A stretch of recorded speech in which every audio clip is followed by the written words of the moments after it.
On a tous cette capacité à se relier au vivant, à ressentir le monde vivant, sauf qu'on l'utilise peu. Ça fait trop longtemps qu'on fonctionne sur un mode de pensée dans lequel c'est pas l'émotion qu'on va écouter ou c'est pas le corps, mais c'est à chaque fois nos pensées qui vont dominer et c'est pas le cœur. C'est plus difficile de revenir dans le cœur et donc je dirais que c'est pas une question de capacité, c'est une question de facilité à faire confiance dans cet appel et oser y aller.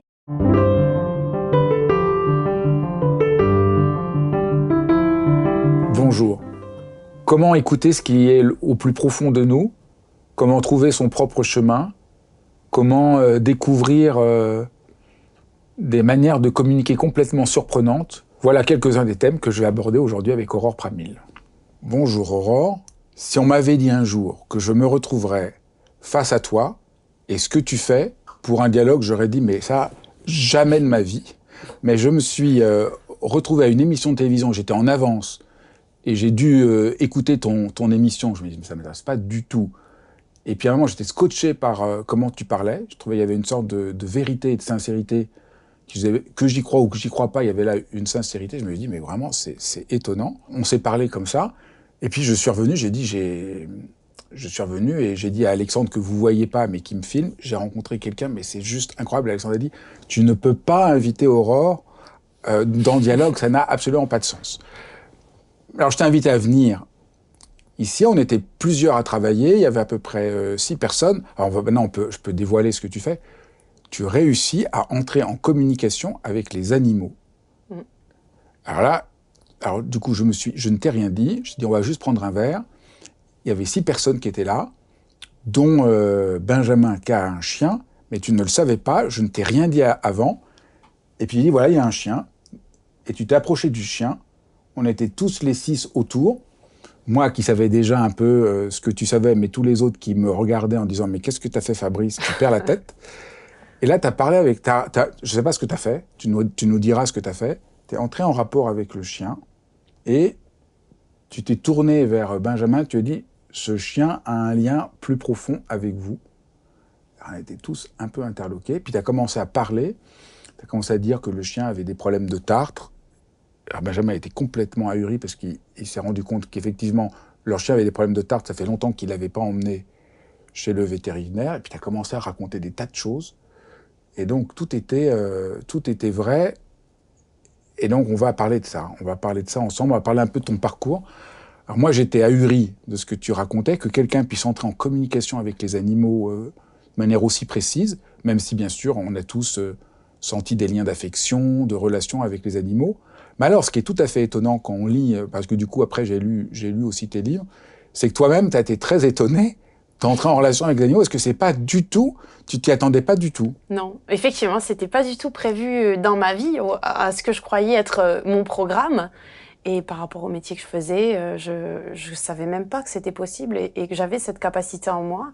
Et ça s'est éveillé à un moment donné, je pense, où j'étais prête aussi. C'était certainement déjà là.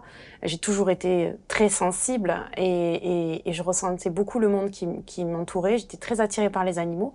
Mais voilà, j'avais un métier, j'étais rentrée, entre guillemets, dans une vie et plus cartésienne. Et en fait, c'est les animaux eux-mêmes qui sont venus me chercher et qui m'ont montré mon chemin de vie et ce que j'étais amenée à faire auprès d'eux. Alors, raconte un peu. Donc, tu vas te promener dans la montagne. Oui. Donc, une promenade toute bête que tout le monde a fait dans la montagne. Tout à fait, comme tout le monde. On était partis en famille à la montagne. Et donc, pendant que je me baladais, un aigle est passé, mais vraiment très près au-dessus de moi. Et au départ, j'étais la seule à l'avoir vu. Je me suis dit, c'est bizarre, on dirait que c'est voilà, j'ai été surprise par cette rencontre, j'ai senti que s'était passé quelque chose. Et au fur et à mesure des jours, tous les jours, j'ai revu cet aigle. Il est même passé à un moment donné, il y a des fenêtres qui sont comme ça, comme des meurtrières un peu, mais à l'horizontale, dans les maisons de montagne. Et l'aigle est passé devant, dans cette, très bas au niveau du sol. Et là, à ce moment-là, je me suis dit, il y a un truc avec cet aigle. Et tu étais toujours le seul à l'avoir vu? À chaque fois. Il n'y avait que moi qui le voyais. Et donc, je me suis dit, une phrase que je trouvais un peu stupide à cette époque, mais qui ne l'était pas. Et je me suis dit, à l'intérieur de moi, il est peut-être là pour moi. Parce que ce qui est important, ce que j'ai trouvé vraiment, que je trouve important, c'est, voilà, pour moi qui suis philosophe, et c'est que, avant d'essayer de comprendre, comment ça fonctionne, si c'est vrai ou si c'est pas vrai. Je trouve qu'une bonne attitude, c'est d'essayer d'arriver à écouter l'expérience elle-même. Oui. Donc de ce point de vue-là, moi qui aime bien la phénoménologie, c'est-à-dire vraiment regarder l'expérience et le phénomène. En général, on a tendance, nous, tout de suite à dire est-ce que c'est vrai ou pas et comment ça marche. Et là, je pense qu'il faut déjà commencer par voir un peu qu'est-ce qui se passe. Oui, donc qu'est-ce qui se passe? Je ressens en moi que le fait de prononcer cette phrase m'apporte une sensation positive et nouvelle que je ne connais pas. Mais je n'en parle pas, je le garde pour moi. Tu dirais quoi comme sensation? Une sensation de bien-être, de joie. Comme s'il y avait une petite flamme qui s'était allumée en moi, une petite sensation de joie. Parce que tu te sentais davantage relié au monde, à quelque chose de plus vaste. Peut-être. Effectivement, oui, c'est possible. Et à partir de là, j'ai été dormir et j'ai rêvé que j'étais cet aigle. J'ai pris, comme on pourrait dire, un rêve initiative dans lequel j'ai rêvé que j'étais au-dessus du chalet. Et puis, d'un coup, je me suis retrouvée dans mon corps, assise, et j'ai entendu « Viens, je t'attends ». Et donc, je me suis levée, j'ai pris mon sac à dos, il neigeait dehors, et je suis partie marcher toute seule. Ça me ressemble pas trop au départ, ce genre d'attitude. Et j'ai marché dans le silence, quand tout est feutré, quand il neige, il y a une ambiance très particulière, en fait, où on sent que la nature, elle est comme silencieuse. Et dans ce silence, j'ai fait la rencontre d'un chevreuil. On s'est retrouvés nez à nez. On a été surpris l'un comme l'autre de se rencontrer. Je pense qu'il ne m'avait pas entendu arriver et moi, je ne l'avais pas entendu non plus. Et quand on s'est observé, il s'est passé quelque chose. Et moi, spontanément, j'ai eu un réflexe qui est un peu stupide, mais bon, voilà, sur le moment, je ne l'ai pas compris. J'ai voulu prendre une photo. Je me suis dit, tiens, je vais prendre une photo. Mais à l'instant même où j'ai eu l'idée de faire ça, il est parti. J'ai compris que j'avais raté quelque chose. Et je me suis mis à lui parler, je me suis mis à m'adresser à un animal. C'est la première fois que je m'adressais comme ça à un animal. À l'intérieur de moi, je lui ai dit, je suis désolée, je n'avais pas compris que tu étais là pour moi et j'ai gâché ce moment. Je te demande pardon. Et à ce moment-là, j'ai entendu une voix à l'intérieur de moi qui disait, lève la tête, je suis là. Et l'aigle était effectivement au-dessus de ma tête. Il dessinait des ronds. Et là, j'ai répondu, je t'ai entendu. Et je me suis mise à pleurer. Et j'avais les bras comme ça au ciel et je pleurais. Et je savais pas ce qui se passait, mais je ressentais quelque chose qui traversait mon corps, mais une énergie incroyable. Et je suis rentrée au chalet. Je savais pas comment raconter ça, en fait, ce qui m'était arrivé. Je sentais qu'il m'était arrivé quelque chose d'incroyable, mais qu'est-ce que j'en fais après? Comment ça se manifeste dans ma vie? Qu'est-ce que ça veut dire? J'en avais aucune idée à ce moment-là. C'était juste une expérience sensorielle. Et à partir de là, on commençait à se développer, je pense, des contacts où les animaux sont venus. Au début, c'était beaucoup dans mes rêves parce qu'en fait, c'est vrai que je crois que le moment où on rêve, c'est un moment où parfois on lâche prise. Et peut-être que j'avais des peurs, c'est sûr, j'avais des peurs. Au début, je comprenais pas bien ce qui m'arrivait. Et les moments peut-être où je dormais, c'était les moments où les animaux pouvaient venir me contacter. Donc ça s'est beaucoup passé au début dans mes rêves. Et ensuite, ça a pris part dans ma réalité. Quels sont dans les rêves? Il y avait des animaux particuliers qui venaient? Oui, exactement. Ouais. J'ai fait un rêve avec un hibou tout blanc, avec des yeux orange. Et dans mon rêve, en fait, c'était un vol de hiboux. Ils volaient tous ensemble, mais c'était un peu des hiboux, mais un peu comme si c'était des chamans. Et moi, je pouvais les voir. Et d'un coup, il y en a un qui a vu que moi, je pouvais les voir. Et donc, il est arrivé et il est venu me voir dans mon rêve. Ça m'a scotché en arrière dans mon rêve. J'étais terrifiée par ses yeux. Et il me disait, mais qui es-tu pour me regarder? Pourquoi tu peux me voir? Et alors je suis restée comme ça et on était en voiture dans mon rêve et je disais à mon conjoint qui était dans la voiture, freine, freine, freine. Il fallait que je descende, il fallait que je sorte de là, je voulais pas qu'il me voie. Et quand je descendais, je me rendais compte que j'avais cet aigle à côté de moi et qui me montrait que j'avais été en sécurité depuis le début et qui presque il souriait, l'aigle de mon expérience, de ce qui venait de se passer. Et le lendemain, je me suis réveillée et je raconte à mon conjoint et je lui dis, mais écoute, et en fait, je cherche l'image de cet aigle et je comprends que c'est un grand-duc de Sibérie, donc le grand-duc blanc avec des yeux orange, et qu'il existe. Et moi, j'avais jamais vu cet oiseau auparavant. Et donc, il y avait plein de petits signes comme ça qui m'amenaient vers des chemins, à reconnecter des choses qui étaient en moi. Voilà. Et ça s'est passé de cette façon, plusieurs rêves. Une grande question qu'on a pour chacun d'entre nous, c'est comment on fait pour répondre quand on sent un tel appel? Parce qu'au fond, on a ça ou une autre expérience, mais tout le monde a un moment, ça arrive dans la vie, on a des appels, oui. On se demande si on n'est pas fou, si c'est pas une élucubration. Donc tu as dû te poser ces questions, comme Tout on à se pose fait. tous.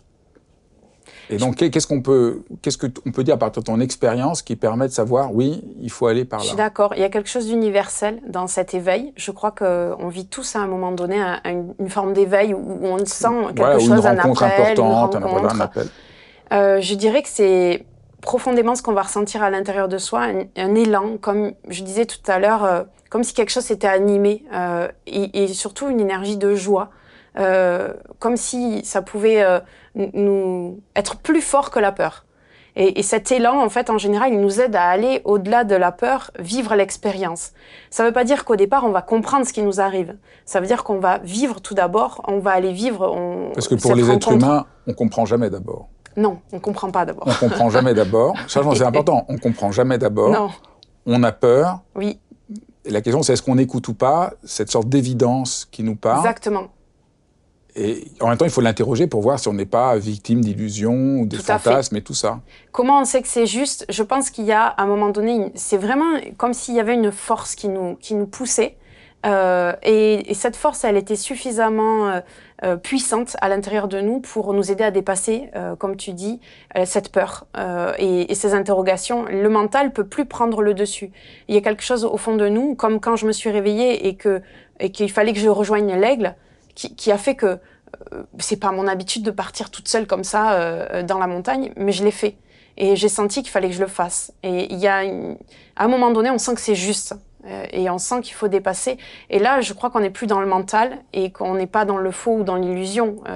En même temps, on voit que tu as questionné quand même, que tu n'as pas suivi, tu as laissé venir les rêves, tu as laissé venir les choses pas à pas. Donc tu as apprivoisé aussi. J'ai rencontré mon mental, j'ai rencontré mes peurs, j'ai rencontré ma petite voix intérieure. Mais il y avait des fois, il y avait aussi, ça peut être utile aussi de pouvoir questionner. Exactement, exactement. C'est ça que moi j'aime pas trop, cette notion de mental. Je trouve il y a un moment, il faut penser, à un moment, ça peut il y a la volonté de comprendre, il y a la volonté de contrôle, il faut la lâcher. Elle est des fois utile. Parce que là, on voit, tu as fait les deux. Tu as fait confiance, mais tu as pris ton temps Oui. pour voir si c'était vraiment réel J'ai ou pas réel. suivi ce que je me sentais prête à vivre.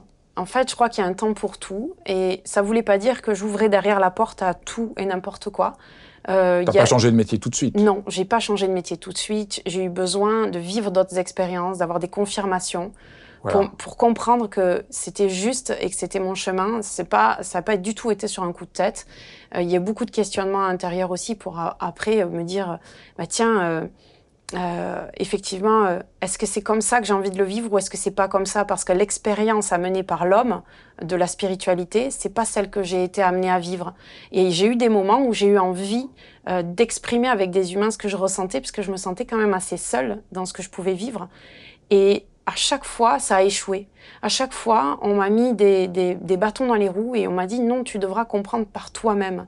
Et je crois que ça a été plus long, mais que c'est ainsi que du coup, tout a pris part, une forme de vérité intérieure. Je dirais que c'est un chemin de quête de vérité où, au fur et à mesure, j'ai confirmé ce que je ressentais. Et au fur et à mesure que je construisais cette nouvelle vérité, je déconstruisais le socle sur lequel, au départ, je croyais avoir installé mes croyances, j'ai envie de dire, et mon mode de vie, pour petit à petit déconstruire et mettre à la place peut-être une vérité qui était différente, un rapport au vivant et au monde qui allait changer.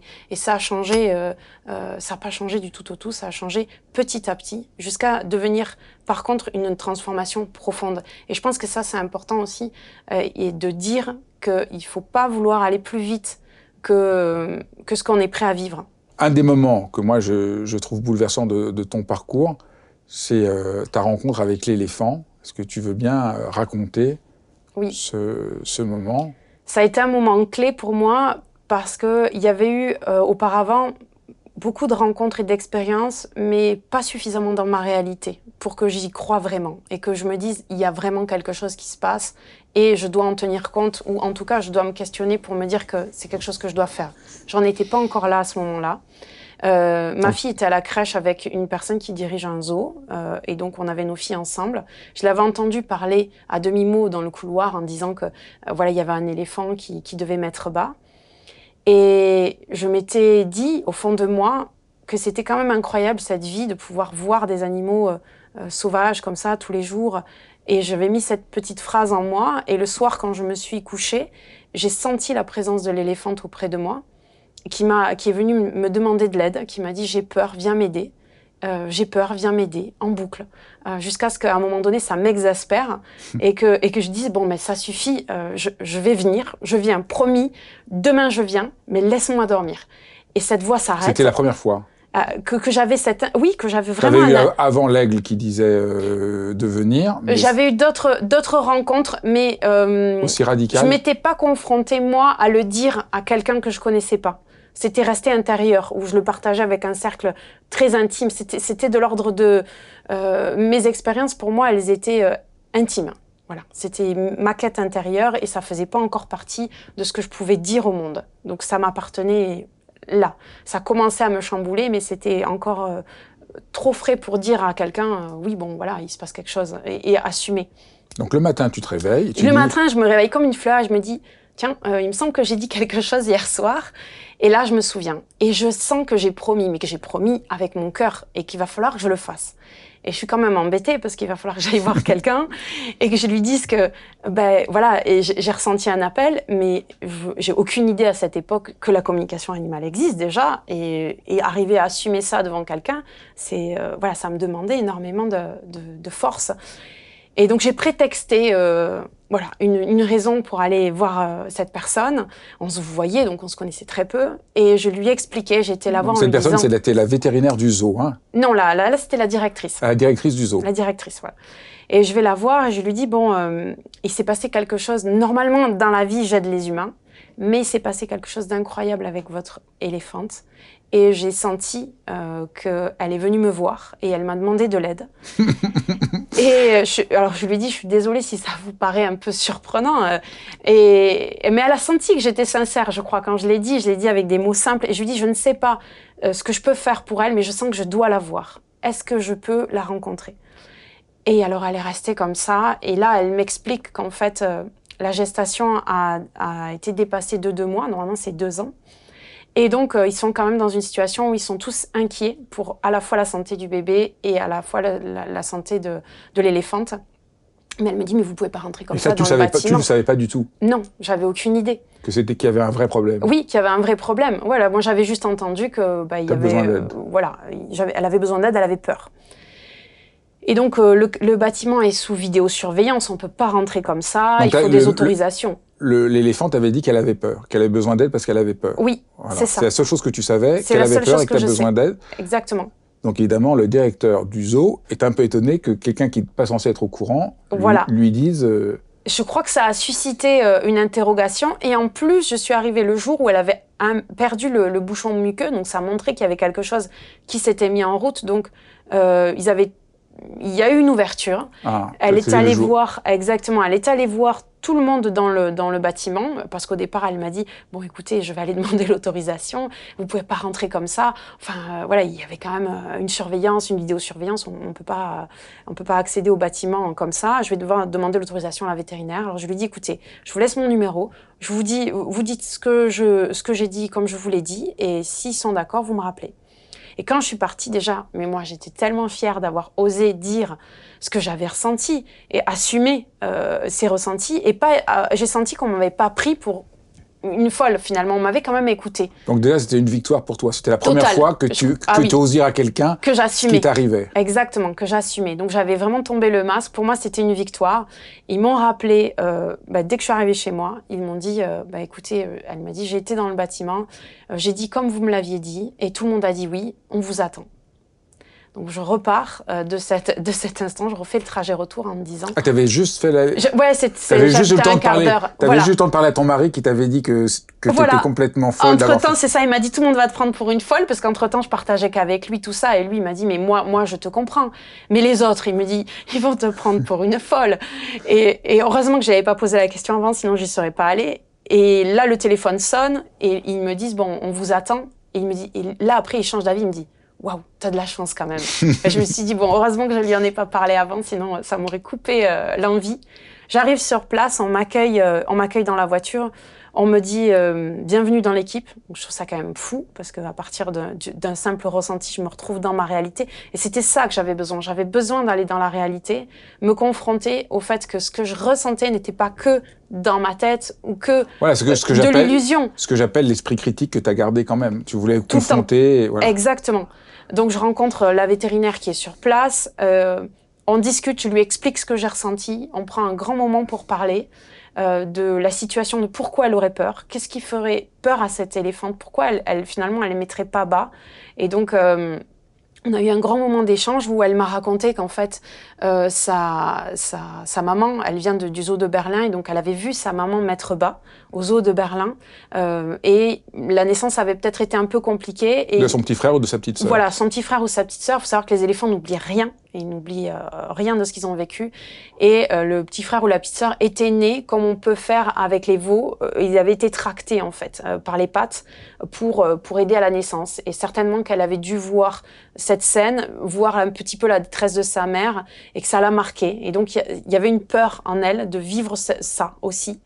Et je suis restée à discuter. Alors, moi, voilà, j'avais pas autant d'informations que ce que j'ai aujourd'hui en conscience de comment ça fonctionne, mais de manière intuitive, tout mon corps était serré, tout était fermé dans mon ventre. Comme si tu ressentais la souffrance et la peur de l'éléphant. Exactement. J'étais dans son énergie, en fait. Dans une sorte d'hypersensibilité. Complètement. C'est bien, comme voilà un autre signe que l'hypersensibilité peut être une force. Ah oui, c'est devenu effectivement un cadeau, mais il a fallu que je le comprenne et que je l'apprivoise. Et plus je lui parlais, plus mon corps se détendait. Plus je lui disais, tu vas y arriver, tu es capable, ça va bien se passer. Plus mon corps se détendait. Et au moment où j'ai senti vraiment que tout avait lâché... Donc tu reconnaissais sa douleur. Oui, sa peur. Parce qu'en fait, ce qui était extraordinaire, c'est que le vétérinaire avait déjà... Identifié le problème. Oui. C'était déjà un vétérinaire tout à fait génial. Elle est géniale, elle est formidable. Parce que quand même, c'est pour réussir à... déjà comprendre ça, oui. Mais il lui manquait la possibilité d'entrer en relation avec l'animal que tu avais toi. Et puis on peut peut-être aussi dire que il y a une dynamique de peur qui s'était mise en place, puisqu'il y avait quand même une inquiétude générale de la part des humains, donc peut-être aussi une dynamique que les éléphants, elle arrivait à percevoir, qu'on était inquiète pour elle, et donc ça a renforcé son inquiétude. On ne sait pas comment aussi ils arrivent à percevoir nous ce qu'on peut avoir en nous, et donc j'imagine qu'il y avait un phénomène où ils étaient tous en train de se renforcer dans cette inquiétude. Et le fait de venir avec une énergie positive, le fait de dire ça va bien se passer et d'amener ça, je pense que tout le monde s'est apaisé en fait, du point de vue des humains et du point de vue de l'éléphante. Moi, je suis repartie en me disant ben voilà, j'avais fait ce que j'avais à faire. Tu es resté combien de temps ? Je suis restée à peu près 1 heure. Et je suis repartie en me disant c'était fou, mais j'avais pas forcément d'attente sur le résultat de ce que j'avais fait. J'étais pas venue en me disant je fais quelque chose pour avoir un résultat. Je l'ai fait parce que je sentais qu'il fallait que je le fasse. Et le lendemain matin, j'ai reçu un message sur mon téléphone dans la voiture qui me disait « Elle est née dans la nuit, merci ». C'est magnifique. Et j'ai pleuré. Je comprends moi-même, j'ai envie de pleurer. Je connais l'histoire, mais c'est trop émouvant. Et je me suis retrouvée à la porte de mon bureau, et là, je me suis questionnée. Je me suis dit, est-ce que c'est ça ma vie ? Ou est-ce qu'on est en train de me dire que ma vie, c'est pas ça ? C'est pas ici, c'est pas dans ce bureau. Voilà, j'étais diététicienne, je suis dans un centre médical. Et ça remettait en question tout ce que moi j'étais en train de faire et ce que je devais faire. Mais je crois que j'ai réellement commencé à me questionner à partir de ce moment-là en me disant il y a quelque chose. Et c'est pas juste dans ma tête. C'est venu confirmer qu'il y avait une vraie interaction. Et à partir de là, effectivement, il y a d'autres questionnements qui sont arrivés et d'autres expériences pour encore plus m'aider. Alors, qu'est-ce qu'il y a eu comme étape importante ensuite qui t'ont conduit à te consacrer à ça et à explorer comment on fait pour communiquer aux animaux ? Parce qu'au fond, tu as découvert, tu as vraiment exploré ça. J'ai commencé au départ avec mes patientes. J'avais des patientes avec qui je discutais beaucoup, voilà, parce que j'étais quand même dans l'accompagnement des problèmes de poids, mais aussi beaucoup d'humains. Donc on discutait. Elles savaient que j'avais un contact avec les animaux et beaucoup m'ont dit « Ah, mais moi j'aimerais bien que vous essayiez avec mon chat ou avec mon chien ». Et ça a commencé comme ça. On a commencé à me confier des animaux. Et avec des personnes avec lesquelles on avait quand même eu plusieurs consultations, on avait exploré des pistes pour comprendre l'origine des problèmes de poids. Moi, je travaillais sur le transgénérationnel, donc les problématiques qui peuvent exister et dont on peut hériter au niveau des ancêtres. Et là, je questionnais le chat pour savoir comment il allait, et le chat se mettait à me parler de son humain. Et je me dis, mais comment c'est possible? Comment il peut me dire des choses qui sont en fait en lien? Et je commençais à comprendre qu'il y avait un lien entre l'humain et l'animal. Donc non seulement les animaux te disent voilà, les problèmes qu'ils ont, comme le chien de Exactement. Benjamin qui avait des problèmes de dents qui n'étaient pas soignés, Exactement. mais ils te parlent aussi des problèmes Ils décident qu'eux aussi ils peuvent aider leurs humains. des... Exactement. Et là, je me dis, c'est quand même fou. Et puis là, il commence à me dire, mais en fait, l'origine du problème, elle est là. Et le problème, il est là. Et je me dis, mais comment ils peuvent savoir ces choses-là? Ça m'a questionnée au début. Je me suis dit, C'est ce que j'ai pas osé le dire, mais quand tu as parlé à Benjamin, tu lui as parlé de ses parents et tout, on était tous surpris, parce que nous, on connaissait son histoire, mais toi pas. oui. Et le chien... Le chien le sent, ça veut dire en fait... C'est juste dingue. Et moi, je me suis dit, mais comment? Bon. C'est encore plus dingue oui. que tout ce qu'on a dit jusqu'à présent. C'est ça. À la rigueur, que l'animal te parle et dise qu'il a mal et qu'il a peur. On est dans à la rigueur, bon. Voilà. Mais alors que l'animal te parle des problèmes de... Qu'il n'a pas connu. C'est-à-dire qu'à la limite, il n'a même pas vécu avec la personne. Absolument. Donc la première histoire qui m'arrive comme ça et qui me questionne vraiment sur cette notion et sur leur capacité, parce qu'après, ça m'a passionnée et j'ai commencé à me dire, mais c'est incroyable. Mais c'était, j'intervenais en fait dans une SPA parce que du coup mon conjoint qui suivait mes aventures me dit mais écoute, il faut que tu t'entraînes, va à la SPA et entraîne-toi, tu verras bien ce qui se passe. Alors moi j'arrive là-bas, pas très à l'aise au départ déjà avec les chiens, j'ai quand même un peu mon histoire avec les chiens. J'essaie d'aller aider les chiens, on me dit non c'est pas possible, je me retrouve à aller aider des chiens. Donc au départ je promenais des chiens et je me disais mais qu'est-ce que tu fais là? Et j'avais dit que je faisais des soins énergétiques, je m'étais présentée comme ça. Et un jour, on m'amène un chien, donc une bénévole m'amène un chien qui va pas bien. Et elle me dit, la semaine prochaine, quand tu reviendras, tu pourras essayer de voir avec ce chien qu'est-ce qu'il a. Je rentre chez moi et dans la semaine, alors ça se passait au début beaucoup dans mes rêves, comme je disais, je rêve de ce chien. Et ce chien me montre une image de cette soigneuse, enfin de cette bénévole, et de sa vie, et il me montre une image du passé de cette personne. Et là, je vois un lit, je vois une jeune fille, et je vois une ombre autour. Je comprends que c'est un homme, et je comprends qu'il s'est passé quelque chose comme un prédateur, quoi. Et je me dis, mais ce chien, il la connaît pas, c'est même pas son chien. Et là, je me dis, mais comment je vais faire avec cette information? Et le chien me demande d'aider cette fille. Donc, je reviens la semaine d'après, et je me dis, mais comment je vais dire ça? Comment je vais expliquer ça? Donc, je dis à la jeune fille, je lui dis, c'est étrange parce qu'en fait, moi, vous voulez que j'aide ce chien, mais finalement, ce chien, il veut vous aider à vous. Et quand je lui dis ça, elle se met à pleurer. Et je me dis, mince, il y a un vrai truc, quoi. Et là, elle est prise d'un élan de confiance, je pense, parce que je venais de lui dire quelque chose qui l'avait bouleversée. Et elle m'invite à rentrer dans la cage. Donc, il y a plusieurs... c'est des cages qui se referment, en fait. Et là, c'est vraiment pour des animaux qui sont un petit peu, au niveau du comportement, un peu dangereux. Donc, c'était un staff, pouvait être un peu dangereux. Moi, je rentre dans la cage en me disant, le chien, il va me reconnaître puisque j'ai communiqué avec lui. Donc, je m'approche de lui pour lui dire bonjour. Je tends la main. Et au moment où je m'approche de lui, je sens qu'en fait, il me reconnaît pas. Et que, oui, j'ai communiqué avec lui, mais en fait, il connaît pas mon odeur, il me connaît pas. Et là, le chien m'attaque. Et donc, je me retrouve à reculer et je referme la porte derrière moi. Moi qui étais déjà un peu, quand même pas hyper à l'aise avec les chiens, je me retrouve coincée dans la cage avec le chien qui essaye de planter ses dents dans mon mollet et la bénévole avec moi qui réussit à l'attraper par le harnais et donc il a réussi à planter qu'une dent, ouvrir la porte, me dire « sors » et la porte se ferme et le chien se jette sur la porte avec des yeux tout noirs. Et là, je me dis, mais qu'est-ce que tu fais là, quoi? Mais pour qui tu te prends? Et grosse remise en question. Sur le moment, je montre pas que je suis mal, mais je m'en vais, je fonds en larmes dans la voiture. Et bon, j'avais un mollet tout noir. Je me suis fait peur. Je me suis dit, tu t'es mis en danger. Mais pourquoi tu fais tout ça? Est-ce que vraiment tu communiques avec eux? Parce que finalement, ce chien, il t'a pas reconnu. Mais j'avais pas compris qu'en fait, communiquer, c'est aussi deux choses différentes. C'est-à-dire, c'est communiquer avec une part d'eux. Mais ça veut pas dire que dans la réalité, le chien, il sent mon odeur et il me connaît. Donc ça, c'était quelque chose que j'ai appris à ce moment-là. Et quand même, je me dis, là, je peux plus. J'ai eu un moment où j'ai tout remis en question, vraiment. J'ai vraiment douté de ce que j'étais capable de faire. Et j'ai eu un moment pour résoudre et comprendre cette peur profonde que j'avais déclenchée en moi, parce que ça a déclenché quand même après une peur du chien qu'il a fallu après que j'accompagne. Et je suis revenue revoir cette bénévole et je lui ai dit, écoute, il faut que je te parle. Parce que une fois que tout était un peu apaisé au niveau émotionnel pour moi, je lui ai dit, il s'est passé quelque chose avec ce chien. J'ai ressenti des choses et j'ai vu des images et je peux pas les garder pour moi. J'ai senti que je devais les dire. J'étais pas allée au bout de ce que j'avais à faire. Et en fait, ce chien, il avait fait des attaques cérébrales, donc certainement qu'en fait, au moment où il m'a attaqué, il était plus déjà trop là. Il est mort peu de temps après, en fait.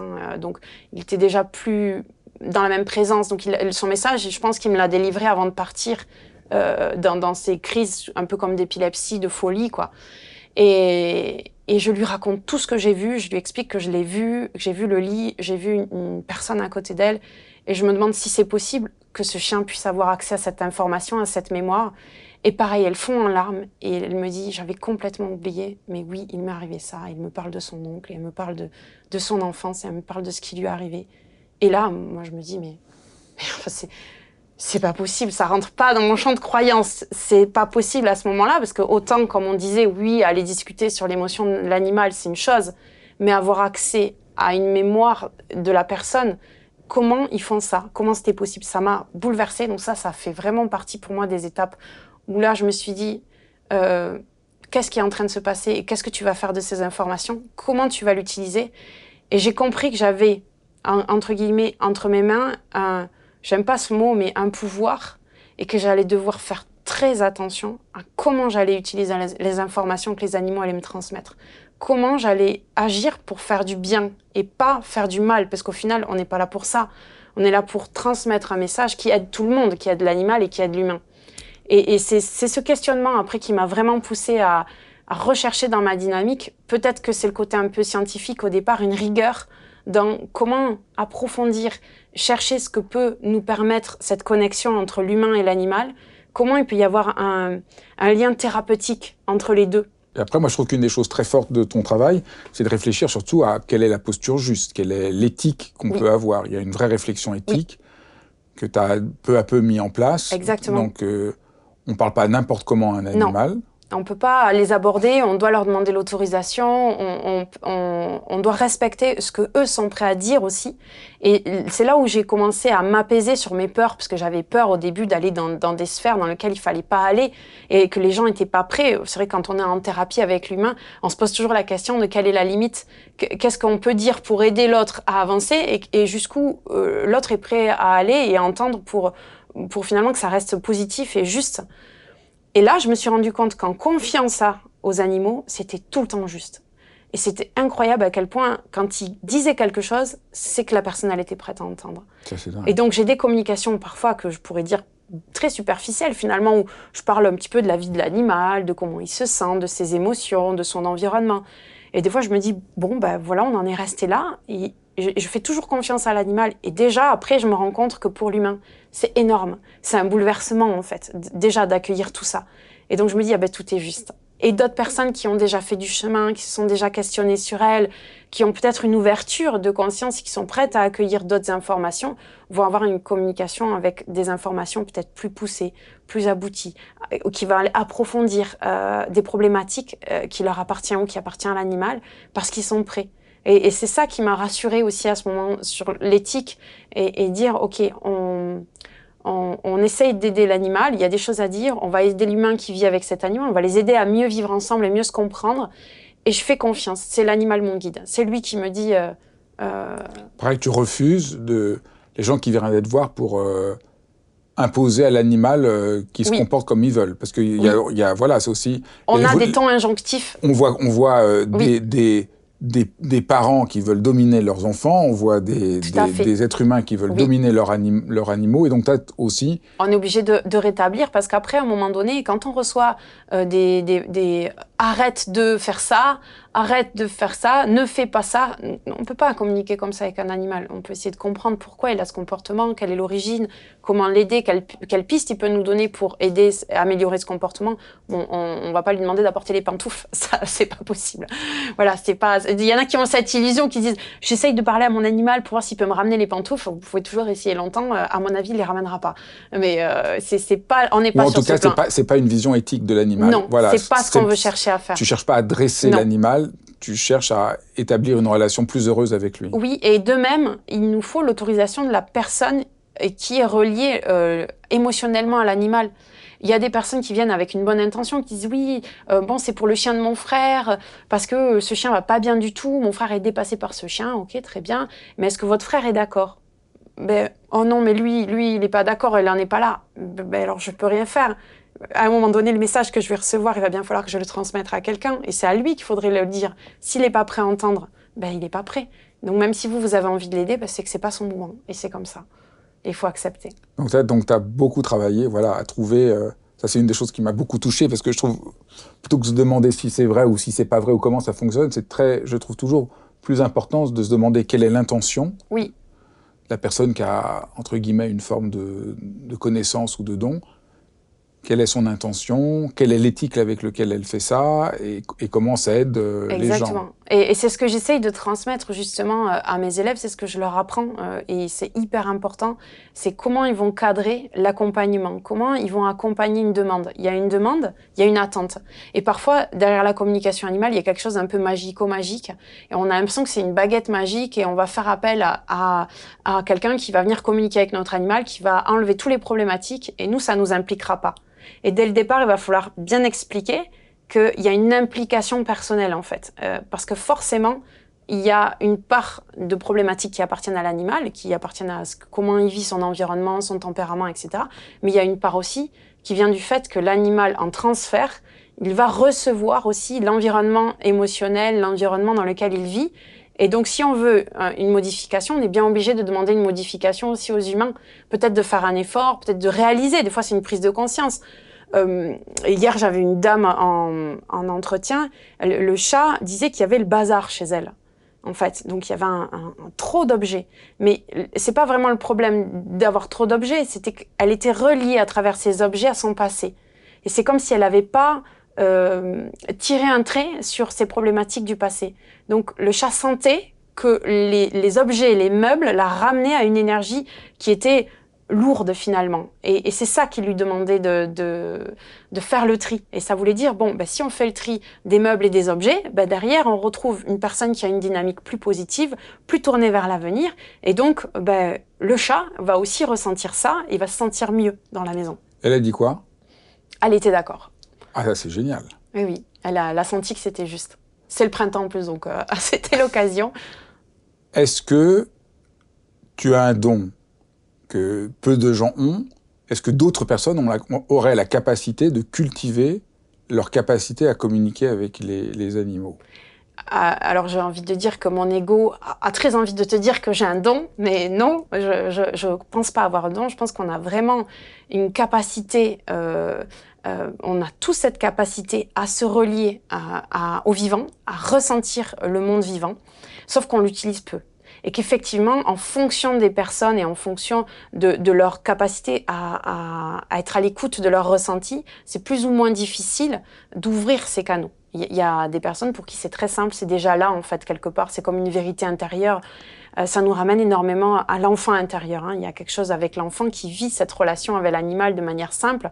Puis comme si en grandissant, on se coupait un petit peu de tout ça. Et là, on cherchait à revenir finalement dans une forme de spontanéité, de légèreté, de joie, d'intuition.